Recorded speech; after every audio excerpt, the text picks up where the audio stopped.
입술은 얼굴에서 아주 작은 부위지만 전체 비율과 인상을 확 바꾸는 요소입니다. 그래서 단순히 도톰하게만 만들면 되는 게 아니라 코, 인중, 턱선까지 고려해서 입체적으로 디자인해야 정말 예쁜 결과가 나오는 거거든요. 결국 핵심은 이거예요. 입술은 사람마다 모두가 다르고, 그러니까 시술도 똑같이 하면 안 된다는 거죠. 제가 늘 강조하는 말이기도 합니다. 시술은 기술이 아니라 예술입니다. 저는 개인적으로 필러 시술은 주사가 아니라 조각이고 디자인이라고 생각을 해요. 안녕하세요. 천안 필러 왕, 천안 LC원 대표원장 김영권입니다. 오늘은 의사들이 알려주지 않는 입술 필러의 진실, 입술 필러의 부작용에 대해서 솔직하게 말씀드리고자 합니다. 입술 필러 한 번쯤은 생각해 보셨다면 과연 부작용은 없을까? 왜 입술 필러 후에 오리입이 되지? 이런 궁금증 가져보셨을 텐데요. 이 영상에서는 시술 전에 알아둬야 할 중요 포인트, 부작용이 생기는 진짜 이유, 필러 용량과 디자인의 중요성까지 알찬 내용으로 다뤄보겠습니다. 끝까지 함께 해주세요. 분명 시술 전 선택에 큰 도움을 드릴 수 있을 겁니다. 바로 가시죠.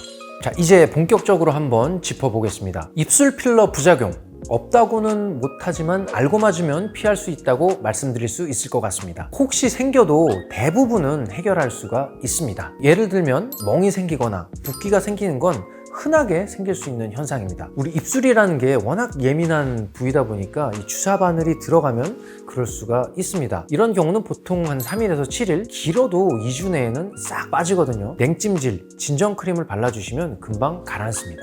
지금부터는 주의하셔야 하는 입술 필러 부작용과 실제 사례를 한번 살펴보도록 하겠습니다. 자, 첫 번째는 뭉침입니다. 입술 필러 맞으신 후에 입술 안쪽을 만졌는데 뭔가 몽글몽글 알갱이처럼 만져진다 면서 이게 뭐지? 하신 분들이 계세요. 그건 대부분 필러가 한쪽에 몰려서 뭉치게 된 겁니다. 특히 점성이 높은 필러를 한 군데 쑥 넣으면 그렇게 될 수가 있는데요. 실제로 저희 병원을 찾으셨던 환자분은 다른 병원에서 필러를 맞으신 뒤에 입술에 콩알이 여러 개 만져진다고 찾아오셨습니다. 그런데 이 대부분의 뭉침 현상은 몰딩으로 해결이 가능하기 때문에 그렇게 해드렸더니 보시는 것처럼 뭉침도 사라지고 입술도 전보다 훨씬 더 자연스럽고 시원해 보이는 디자인으로 리터치를 할 수가 있었습니다. 이게 원래 제 입술이었나요? 하면서 놀라시더라고요. 두 번째는 좌우 비대칭입니다. 자, 여러분, 사람 얼굴은 원래 대칭이 아닙니다. 그런데 필러를 좌우 똑같이 넣으면 오히려 더 비대칭이 티가 나겠죠. 우리가 항상 무표정으로만 있는 건 아니잖아요. 웃기도 하고, 그리고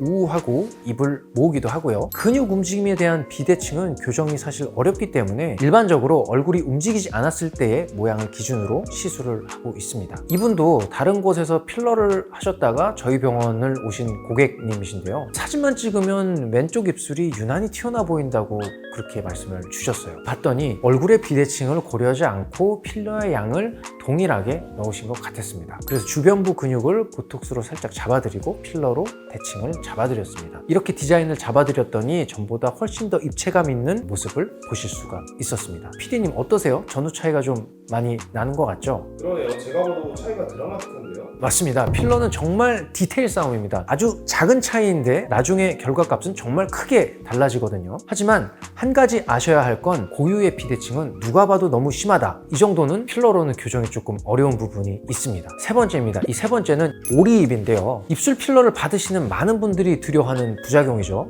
이 입술이 이렇게 뾰족하게 앞으로 튀어나온 상태를 말하는데 입술이 도톰해 보인다기보다는 오리의 입처럼 돌출돼 보이는 그런 경우입니다. 이건 대부분 필러를 한 번에 많이 넣거나 디자인 신경 안 쓰고 그냥 채워버렸을 때 생기는 현상인데요. 이분도 마찬가지로 다른 곳에서 필러를 하신 분인데요. 타 병원에서 필러를 맞고 윗입술이 너무 돌출되면서 이 옆모습이 부자연스럽게 되어버려서 걱정이 많으셨습니다. 정면에서는 큰 차이가 없는데 옆모습을 봤을 때 윗입술이 앞쪽으로 툭 튀어나와 있는 그런 상태였습니다. 입꼬리는 내려가 있는데 윗입술만 불룩 튀어나오니까 인상이 강해 보이고 그리고 답답한 느낌이 나는 거죠. 그래서 이분을 어떻게 해결을 했느냐, 일단은 필러를 녹이는 주사로 시작을 했습니다. 기존에 들어있는 필러를 다 녹이고 약 일주일 뒤에 입술 라인이 자연스럽게 원래대로 돌아오고 이 붓기가 빠지는 걸 확인하고 나서 제 디자인에 들어왔습니다. 재시술을 할 때는 얇고 부드러운 필러로 아주 소량만 사용을 했습니다. 이분의 입술은 원래 입꼬리가 살짝 내려가 있고 입술산이 뚜렷하지 않은 타입이었기 때문에 윗입술은 앞이 아니라 위쪽으로 볼륨이 살짝 올라오도록 디자인을 했습니다. 입꼬리 쪽도 미세하게 정리해서 전체적으로는 약간 이렇게 웃는 인상으로 마무리를 해드렸죠. 그리고 시술 2주 후에 체크를 하러 다시 오셨는데 이 거울 보시고 딱 하신 말씀이 원장님 이제야 제 입술 같아요 라고 말씀을 하시더라고요. 그 말을 듣는 순간 솔직히 좀 뿌듯하더라고요. 이분은 그래서 지금 필러 시술에 대한 공포도 완전히 사라지셨습니다. 이 케이스에서 말씀드리고 싶은 건 두 가지예요. 첫 번째는 입술은 무조건 예쁘게보다 그 얼굴에 어울리게가 먼저다. 두 번째는 필러는 디자인과 리터치까지 포함해서 관리해 줄 수 있는 병원에서 받아야 된다는 것인데요. 입술은 입체감과 비율이 굉장히 중요한 부위입니다. 디자인이 잘못되면 이런 오리 입술처럼 결과가 나오기 십상이고요. 그걸 수정하려면 한 번에 안 됩니다. 시간과 정성과 노력이 들어가야 되죠. 그래서 저희 천안 엘치의원처럼 리터치 경험이 많은 곳에서 얼굴형에 맞춘 디자인으로 시술을 받으신다면 이런 부작용도 충분히 극복해내실 수가 있습니다. 자, 이제 마지막 부작용 사례를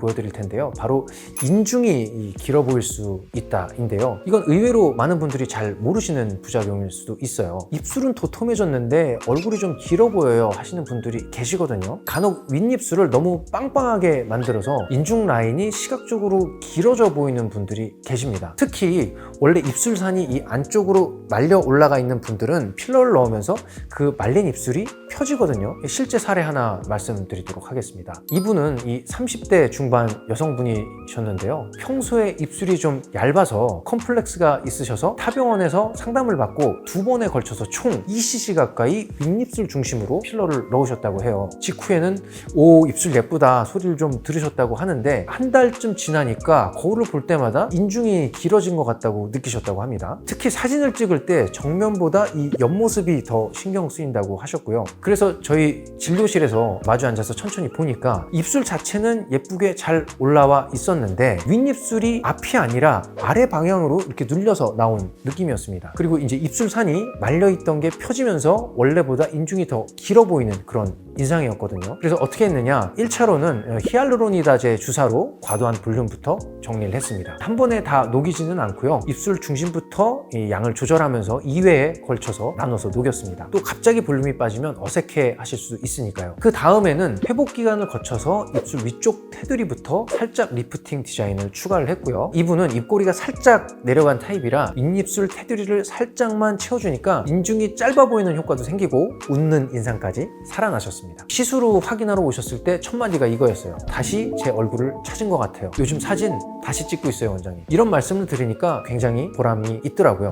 제가 강조드리고 싶은 건 인중이 길어짐은 단순히 볼륨 문제가 아니라 이 디자인의 문제입니다. 입술은 얼굴에서 아주 작은 부위지만 전체 비율과 인상을 확 바꾸는 요소입니다. 그래서 단순히 도톰하게만 만들면 되는 게 아니라 코, 인중, 턱선까지 고려해서 입체적으로 디자인해야 정말 예쁜 결과가 나오는 거거든요. PD님 혹시 이런 얘기 들어보신 적 있으세요? 친구랑 똑같이 1cc 넣었는데 왜 걔는 예쁘고 나는 이상해요? 뭐 이런 얘기. 그럼요, 들어본 적이 있죠. 아마 많이 들어보셨을 거예요. 같은 양, 같은 제품이라도 시술자에 따라서 결과가 완전히 다르기 때문인 건데요. 결국 핵심은 이거예요. 입술은 사람마다 모두가 다르고 그러니까 시술도 똑같이 하면 안 된다는 거죠. 제가 늘 강조하는 말이기도 합니다. 우선 입술은요, 사람마다 모양, 볼륨감, 건조도, 잔주름, 심지어 말버릇까지 모두 다르거든요. 예를 들면 입술이 많이 건조하신 분들은 필러로 볼륨만 줄 게 아니라 보습 효과도 함께 생각해야 된다는 거죠. 입술에 세로주름이 많으신 분들은 모양보단 표면 개선 쪽으로 디자인을 바꿔야 만족도가 훨씬 더 올라가는 거거든요. 그걸 좀 무시를 하고 그냥 라인만 따서 넣는 병원, 그런 공장형 시술로는 절대 좋은 결과를 기대하기가 어렵겠죠. 그렇기 때문에 저희 천안 엘치의원에서는 더 많은 시간과 노력을 들이더라도 무조건 1:1 맞춤 디자인을 진행합니다. 누구나 똑같은 입술을 만들 수는 없어요. 환자분마다 어울리는 입술이 다 다르니까요. 지금부터 말씀드리는 내용이 정말 중요한 얘기인데요. 필러 시술은요, 누가 넣느냐가 정말 큰 부분을 차지합니다. 해부학적 지식 당연히 있어야죠. 많은 경험까지 같이 있어야 진짜인 거거든요. 예를 들어 저는 환자 얼굴만 봐도 예전에는 이쪽으로 필러가 밀려 있겠다, 이분은 여기를 비우고 여기를 채워야겠네 라고 딱 감이 옵니다. 왜냐면 저는 수백 명, 수천 명 시술을 해오면서 그 경험이 쌓인 거거든요. 그런 걸 감각, 노하우, 디테일 라고 부릅니다. 그런데 좀 경험이 없는 분들은 그냥 교과서대로 시술을 하시거든요. 디자인이나 균형, 감각 그런 건 아직 손에 안 익은 거죠. 그래서 똑같은 1cc인데도 어떤 경우에는 예쁘고 어떤 경우에는 어라 이런 경우가 생기는 겁니다. 그리고 또 체크해 보셔야 하는 것이 있습니다. 시술 잘하는 것도 중요하지만 시술 후 경과 체크, 약 처방, 사후 케어까지 책임지는 병원인지 꼭 확인해 보셔야 됩니다. 간혹 저렴하게 해드립니다 라고 광고하는 것들 있잖아요. 그런 경우에는 시술 후에 사후 케어가 제대로 안 되는 경우가 간혹 있습니다. 얼른 새로운 고객에게 시술을 또 해야 되니까 사후 대처가 미흡한 경우가 많이 있죠. 시술은 기술이 아니라 예술입니다. 저는 개인적으로 필러 시술은 주사가 아니라 조각이고 디자인이라고 생각을 해요. 같은 1cc라도 누구의 손에 들어가느냐에 따라 어떤 각도로 어떻게 넣느냐, 무슨 의도로 디자인했느냐 이런 포인트들에 따라서 자연스럽고 예쁜 입술이 될 수도 있고 뭔가 부자연스럽고 어색한 결과가 나올 수도 있습니다. 그래서 저는 상담할 때 어떤 입술을 원하세요? 지금 입술에서 불편했던 부분은 어떤 거였어요? 라고 질문을 꼭 드립니다. 왜냐고요? 이 입술 필러 시술은 그냥 입술을 키우는 게 아니라 그 사람의 인상, 분위기, 말할 때의 표정까지 고려해서 맞추는 거거든요. 입술 필러는 그냥 예쁘게 해달라고만 해서 되는 게 아닙니다. 어떤 입술이 내 입술에 어울리는지 그걸 찾아내고 제대로 구현해주는 사람이 필요한 거죠. 그게 실력 있는 의사고 디자인을 제대로 짜주는 병원입니다. 오늘은 입술 필러 부작용 사례에 대해서 알아봤습니다. 마지막으로 정리를 하면서 강조드리고 싶습니다. 입술 필러 제대로 알면 겁낼 필요는 없습니다. 오늘 말씀드린 부작용들도 대부분 예방이 가능하고 해결이 가능한 부분입니다. 중요한 건 시술 전에 충분히 알아보고 믿을 만한 전문가에게 받는 것입니다. 그래야 내 입술에 딱 맞는 디자인으로 안전하게 예쁜 입술을 만들 수가 있으니까요. 저희 천안 엘츠의원은 항상 시술 전 장단점과 주의사항을 꼼꼼히 상담해드리고 말씀하신 니즈에 맞춰 최선의 입술 디자인을 제안해드리고 있습니다. 그리고 시술 후 부작용 관리나 리터치까지 책임지고 케어해드리고 있으니 안심하고 내원하셔도 좋습니다. 입술 필러에 대해 더 궁금한 점이 있거나 상담을 원하시면 언제든지 저희 병원을 편하게 찾아두시고요. 여러분의 안전과 아름다움을 모두 잡는 든든한 파트너가 되어드리겠습니다. 추가적으로 궁금하신 내용이 있으시면 밑에 댓글 달아주시고요. 지금까지 천안 필러 왕, 천안 엘치의원 김영권 대표원장이었습니다. 감사합니다.